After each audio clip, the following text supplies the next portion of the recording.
दुनिया का सबसे महफूज शहर कौन सा है या फिर महिला के एतबार से दुनिया का सबसे खतरनाक देश कौन सा है? जवाब सुन आप भी हैरान रह जाएंगे। जिनको भी पता है वो कमेंट पर जरूर बताएं और जिसको नहीं पता वो वीडियो के अंत तक इंतजार करें। वेस्ट बंगाल कोलकाता के RG Kar national medical and college में हुए बलात्कार को लेकर ममता बनर्जी अपने ही सरकार के खिलाफ मोर्चा खोले हुए हैं।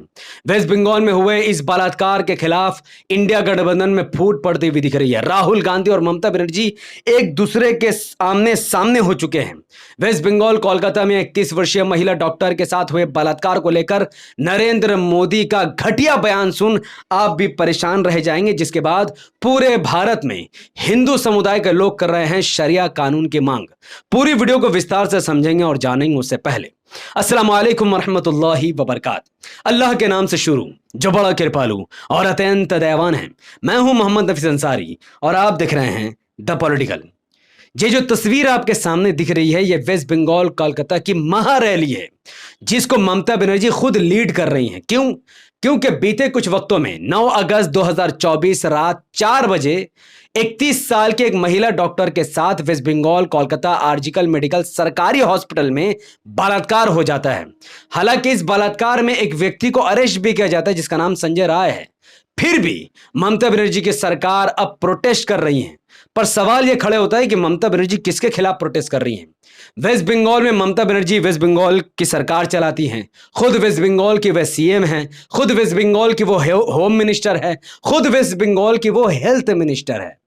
वेस्ट बंगाल के हेल्थ मिनिस्टर होने के नाते जिस तरीके से 31 साल के महिला डॉक्टर के साथ बलात्कार हो जाता है, सीसीटीवी फुटेज हॉस्पिटल का काम नहीं करता, चरमराई हुई व्यवस्था को लेकर ममता बनर्जी को रिजाइन कर देना चाहिए। कम से कम हेल्थ मिनिस्ट्री पद से रिजाइन कर देना चाहिए, लेकिन ममता बनर्जी रिजाइन करने को तैयार नहीं है।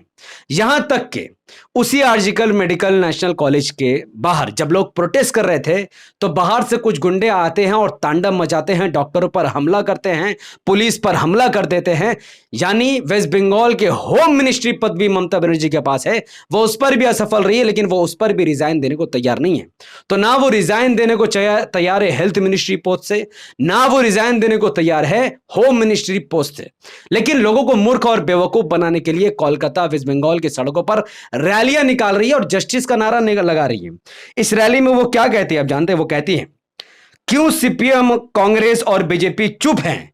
कोच बिहार में हुए बलात्कार पर, बनटाला हुए बलात्कार पर, धनताला में हुए बलात्कार पर, हाथरस में हुए बलात्कार पर, उन्नाव में हुए बलात्कार पर, गुजरात में हुए बलात्कार पर। यानी जब कांग्रेस, बीजेपी और सीपीएम शासित प्रदेशों में बलात्कार हो रही है तब वो कुछ नहीं बोल रहे, तो वेस्ट बंगाल में हुए बलात्कार पर ये लोग इतना क्यों बावेला कर रहे हैं?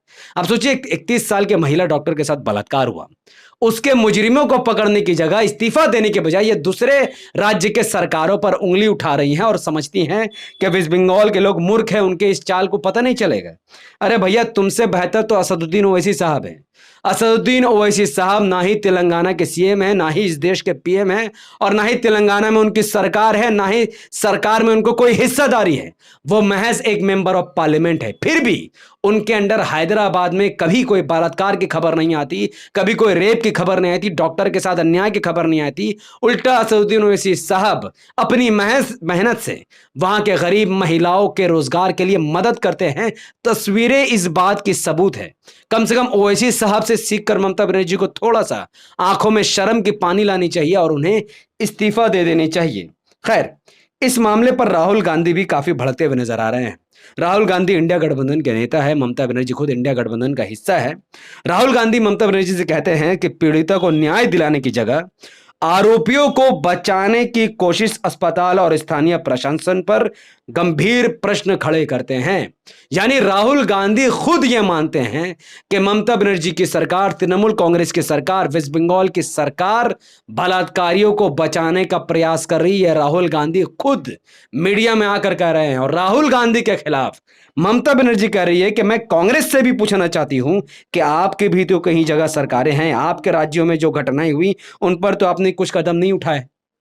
यानी एक दूसरे के ऊपर लोग कीचड़ फेंक रहे हैं कि कांग्रेस शासित प्रदेश में भी बलात्कार, तृणमूल कांग्रेस शासित प्रदेश में भी बलात्कार, बीजेपी शासित प्रदेश में बलात्कार। तो बलात्कारियों को कोई बचाए या ना बचाए, आप एक दूसरे को मत बोलिए। ये कोई बात हुआ है? ऐसे नॉनसेंस वाले कमेंट देखकर मुझे खुद हंसी आ रही है।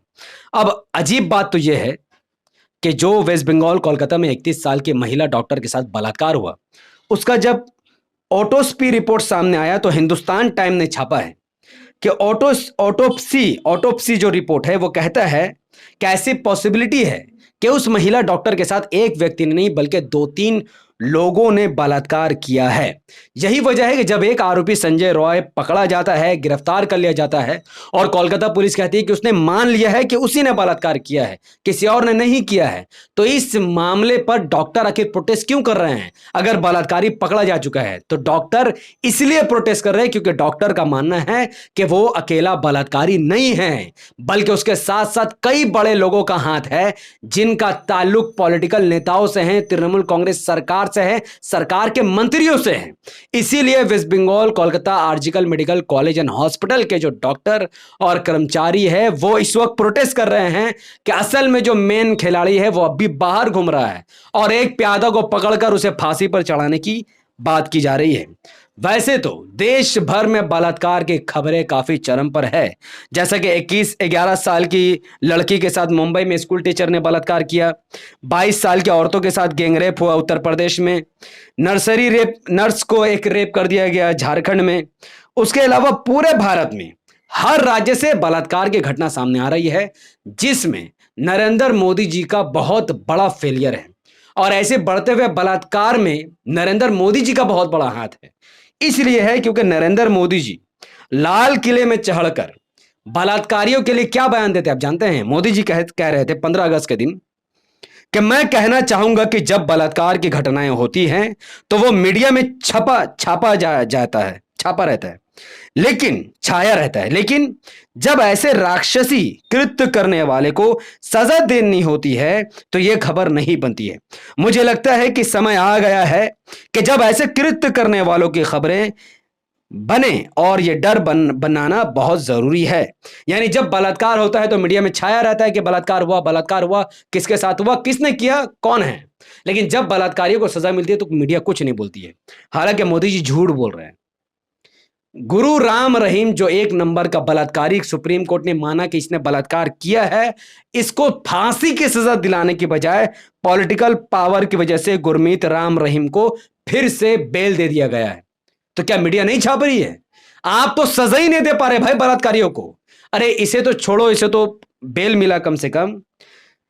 गुजरात 2002 दंगे के वक्त में बिल्किस बानो के साथ बलात्कार करने वाले बलात्कारियों को ना सिर्फ ब्राह्मण समाज का एक अच्छा व्यक्ति बताया गया बल्कि उसका फूल माले और तिलक के साथ स्वागत किया गया।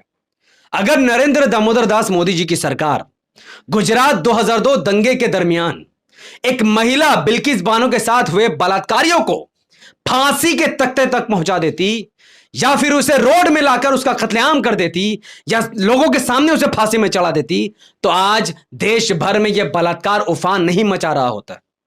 जो बलात्कारी है वो इसीलिए तो बलात्कार कर रहा है क्योंकि वो जानते हैं कि अगर वो बीजेपी का सपोर्ट करेंगे तो वो बलात्कारी से बच जाएंगे, उनको कोई सजा नहीं दे सकेगा, उनको कोई बलात्कारी नहीं बोलेगा, बल्कि उनको कहेंगे कि ये ब्राह्मण समाज से हैं, ये अच्छे समाज के लोग हैं। क्या मोदी जी को जरा से भी शर्म है? क्या आपका यह नहीं मानना है कि मोदी जी का ये बहुत बड़ा फेलियर है? बिल्किस बानो के बलात्कारियों को सजा ना देना मोदी जी की बहुत बड़ी भूल है, जिसकी वजह से बंगाल से लेकर यूपी, बिहार, झारखंड हर जगह बलात्कार की खबरें सामने आ रही है। कठुआ में भी बलात्कार हुआ था। एक 6 साल की मासूम बच्ची के साथ बलात्कार करने वाले के समर्थन में बीजेपी के नेताओं ने और उनके मंत्रियों ने रैली निकाली थी, वो भी तिरंगा झंडे के साथ।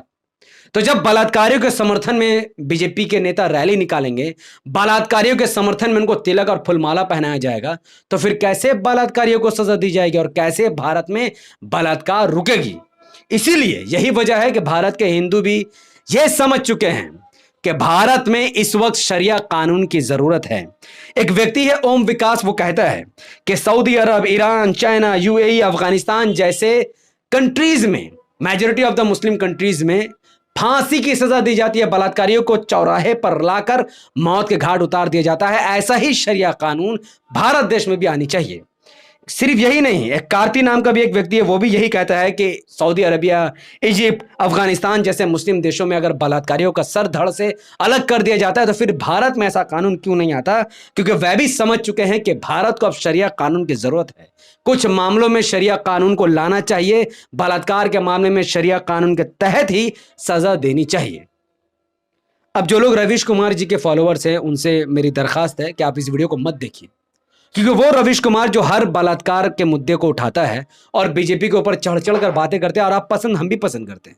लेकिन आज जब वेस्ट बंगाल में बलात्कार हुआ, ममता बनर्जी प्रोटेस्ट कर रही हैं और रवीश कुमार वीडियो बनाकर यह कह रहे हैं कि कम से कम ममता बनर्जी प्रोटेस्ट में तो उतरी, यह प्रोटेस्ट योगी ने तो नहीं किया। क्या रवीश कुमार को यह नहीं कहना चाहिए था कि ममता बनर्जी को रिजाइन कर देना चाहिए? रवीश कुमार, अभिषाक शर्मा, पुण्य सुन वाजपेयी, अजीत अंजुम, ये सब वो पत्रकार हैं जो सोशल मीडिया में छाए रहते हैं। हर मुद्दे पर लोग कहते हैं कि ये बीजेपी के खिलाफ जबरदस्त कार्य कर रहे हैं देश के हित में।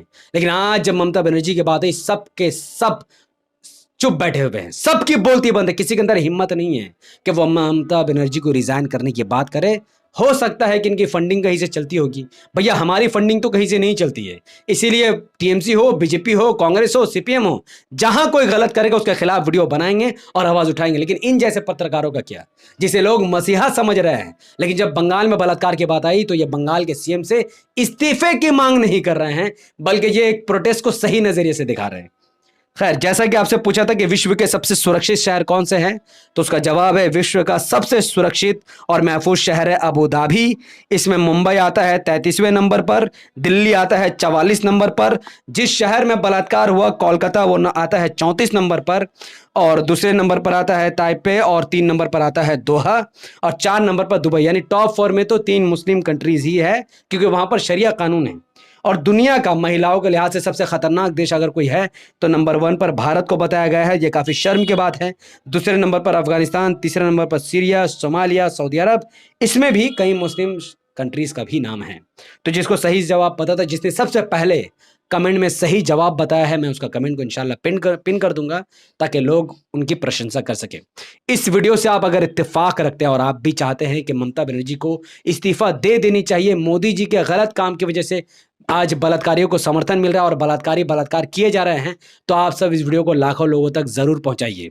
इस वीडियो को लाखों लोगों तक पहुंचाने के लिए इस वीडियो को लाइक कीजिए, इसके लिंक को व्हाट्सएप, फेसबुक, इंस्टाग्राम जैसे सोशल मीडिया के प्लेटफॉर्म पर शेयर कीजिए। अपनी बात को धड़ाधड़ कमेंट पर रखिए कि क्या ममता बनर्जी को रिजाइन कर देना चाहिए, क्या मोदी जी को माफी मांगनी चाहिए, और बिल्किस बानो के बलात्कारियों को फांसी की सजा होनी चाहिए। अपनी बात कमेंट पर जरूर दीजिए। हमारे यूट्यूब चैनल द पॉलिटिकल को सब्सक्राइब कीजिए, बेल आइकन को हिट कीजिए। अगर आप सब इस वीडियो को हमारे Facebook channel the political news पर देख रहे थे तो इसे लाइक और फॉलो कीजिए। 5 बड़े ग्रुप में शेयर करके मुझे अपनी दुआ में याद रखें। अगर आप सब मजीद सपोर्ट करना चाहते हैं तो ये मेरा अकाउंट का डिटेल है। अगर आप हलाल रिजिक कमाते हैं, अल्लाह ने आपको काफ़ी रिजिक दिया है, तो ही आप हेल्प कीजिए, वरना आपके हराम पैसों की मुझे कोई ज़रूरत नहीं है।